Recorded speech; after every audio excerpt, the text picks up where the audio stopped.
you've said they haven't?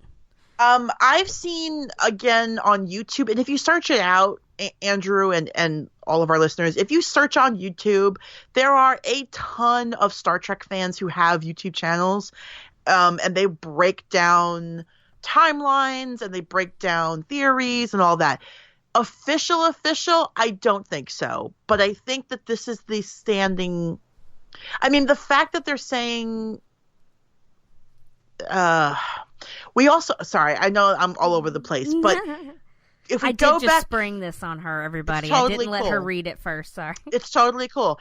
But if we go back to Nemesis, that's the other thing we have to think about too. When we go back to Nemesis, because at the end of Nemesis, after they defeat that Praetor played by Tom Hardy, Shinzon, Romulus is left in chaos, right? And when we last see Riker, he's off to go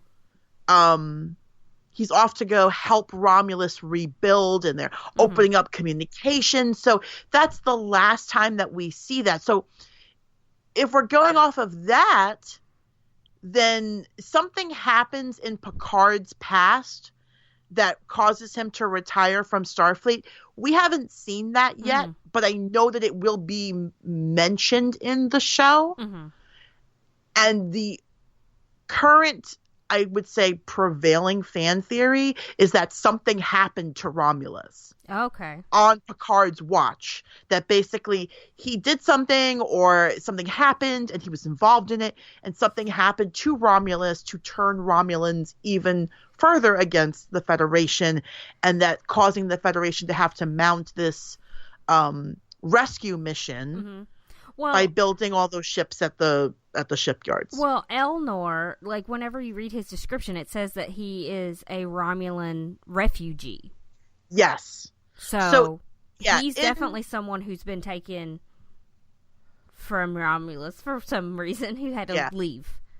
So I did read a timeline breakdown about Picard's life, like, since we last saw him, which was the end of Nemesis until now, that something does happen, that he is involved. And I'm gonna look up this timeline. If I can find it, I will post it to our page. It might be a YouTube video, but I'll post it. And it basically is that at some point in Picard's career, between Nemesis and now, something happens to Romulus, and a lot of Romulans are left refugees.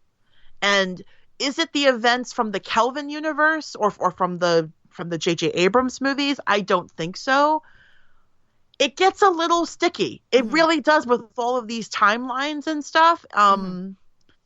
It's hard to answer, like, what I think will happen. I mean, I think they could go with either route, but my gut tells me that they may shy away from the JJ stuff and will go with the when we last saw Picard and Nemesis, and then this is what happened, and some terrible thing happens to Romulus that leaves a bunch of Romulans as refugees. Okay.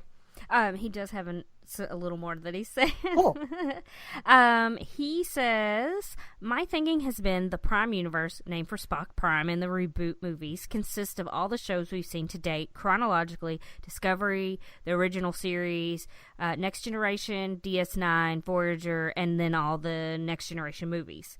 And he doesn't have Enterprise in there. That goes in between Discovery and the original series, right? Isn't it also a prequel? Enterprise is a prequel. Actually, I think it goes before Discovery. Okay. Yeah, if I'm not mistaken, it goes before Discovery. Okay, I couldn't remember exactly where it was supposed to go. And he said perhaps the reboot movies are now a new mirror universe, so not just not just another timeline, but like the mirror universe that they talk about on here, and you see every once in a while. So that's interesting. But then I like this, what he says. He says maybe Q stepped in to preserve the original timeline, which should have gotten all screwed up by Nero's actions. I was like, that's great. He had to bring in Q. I mean, yeah, I think that's just like, listen, Andrew, if you put out a book of your fan fiction, I'll buy it. Like, I'm enjoying this fan fiction that you're writing. I am. Well, I mean, yeah. he says, when talking about alternate timelines, I tend to ramble. Be glad you don't have to hear me discussing Avengers Endgame. So maybe he could write us up some stuff about Avengers Endgame, because I'm sure we would both read it. I would read it. I would read all of it. Yeah. So Andrew, you can send us another email about all your Avengers theories, because we love Avengers. We sure do. We love the MCU. We love Steve Rogers. If you have fan fiction about Steve Rogers, please send it to us. Oh, yes. Yes, please.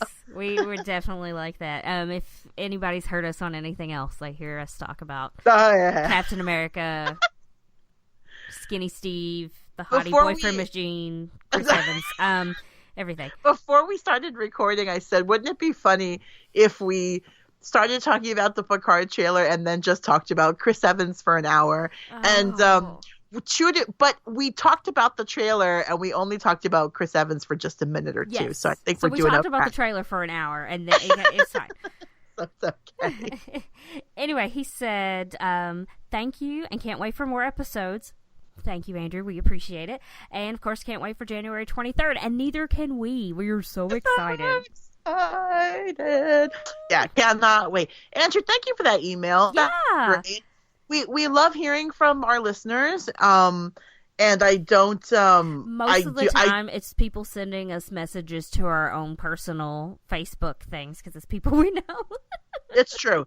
It is true. I also do want to take a quick second. I put this in our little group chat that we have with all of our guests that have been on Picard Cast, but I do want all of our guests that came on this year. We had a lot of guests that joined us, and I hope we can have them all back again eventually for Picard episodes too. But yeah, we really appreciate all of our guests who came on.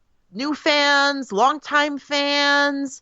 It was great, and pretty much almost everybody we had on were close personal friends of ours. I would say everybody we had on, were close personal friends of ours, which was so exciting to share this with friends. So this has been awesome. And we do enjoy getting emails from our listeners. So definitely send us your emails, your theories, your questions. We'll do our best to answer them. Yeah. Incoming transmission. We've got iTunes reviews, which are now our subspace frequencies. Sorry, everyone, for not reading them sooner. I said earlier in the episode, we are going out of order some. So once we're going to be going in order, we'll be able to update with new emails and iTunes reviews. Today is we're swabbing the deck. I was trying to think of some sort of military thing to say cleaning house. So, but on a Navy ship you swab the deck. Yeah. So that's what we're doing. We're swabbing the deck. Yeah. That's what we're doing. Yes. You landlubbers. We're swabbing. Now we're pirates. Spice pirates. All right. So the first one I want to read. Of course, it doesn't give me all of the title. It says Great Host and Poe, which I assume that's podcast, but it could also be Great Host and Poe Dameron, because maybe the person's confused, but I don't think so, because it is from Ryan Bradshaw. Hey, former guest of Picard. Yes, I was going to say, we know him. He gives us 5 stars. Thank you. We appreciate this. He says, this podcast is Star Trek magic. If you are like me and grew up looking up to Captain Picard in Star Trek The Next Generation, then you arrived at the right podcast. The hosts are experts in pop culture and Star Trek lore and will happily guide you down the path of the new series Picard, which is sure to be a heartfelt hit with the dedicated fan base with hopes of connecting to the next generation of fans. Oh, I like what you did there, Ryan. I see what you did. Be sure to subscribe and support this podcast so it will hit your podcast stream automatically. You'll be glad you did. Live long and prosper. Ryan, thank you. That was beautiful for our very first one. Thank you, Ryan. Ryan, Kapla. Glory to your house, as Chancellor Gowron would say. Yes. So our next iTunes review also comes from a former guest, Joe Vitale. He writes, "Make it so," and it's a 5-star review. It says, "Can't wait for the Picard series? Then you should be listening to this show. Giggles and the Queen make a great team. Well, we could both be Giggles and the Queen, really. Yes. So.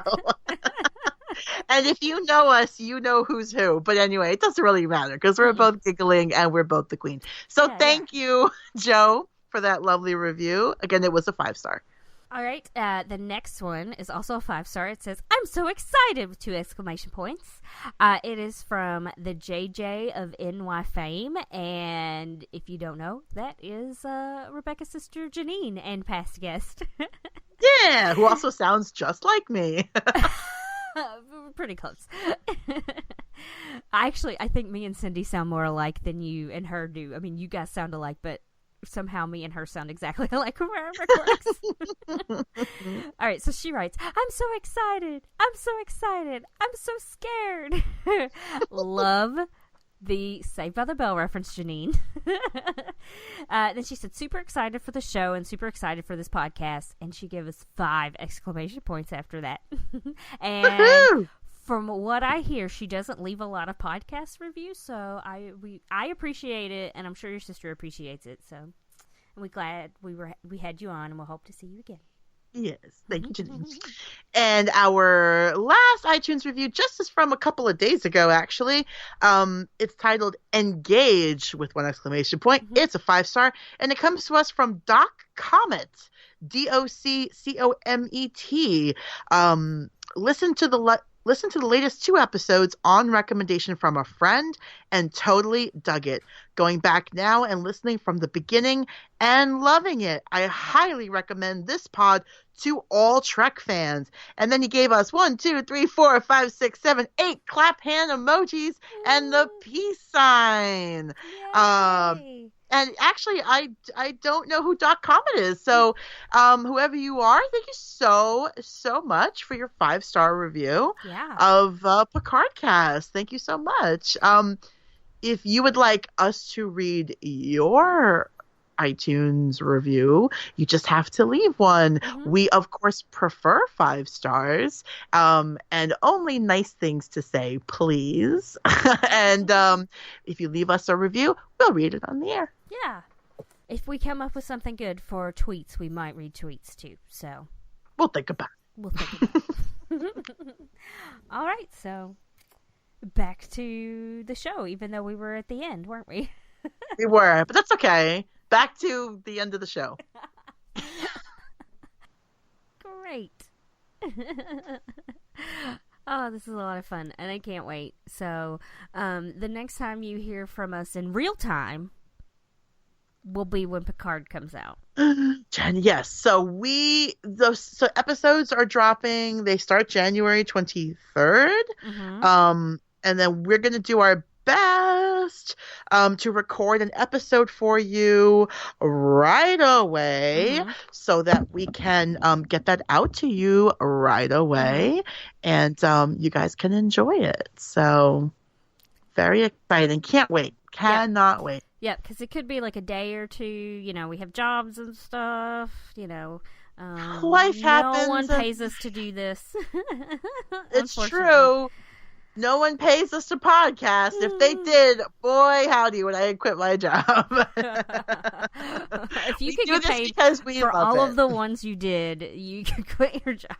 Oh, man. Shoot. If they paid me for all the podcasts I've been on, I could quit my job. But we do it because we love it. And so, we're so excited for this show. So that's why we're doing this one. 100%. And I'm excited that after we reviewed the episodes that we had to review, or that we chose to review, excuse me. I love, Brooke, that you went back and watched all of TNG. I'm so happy, and just as an update to our listeners, some who are more novices in the Trek world have also told us that they've gone back and started a rewatch of the series themselves. So we're excited by that too. Really exciting for people to get back into Trek or to explore it for the first time.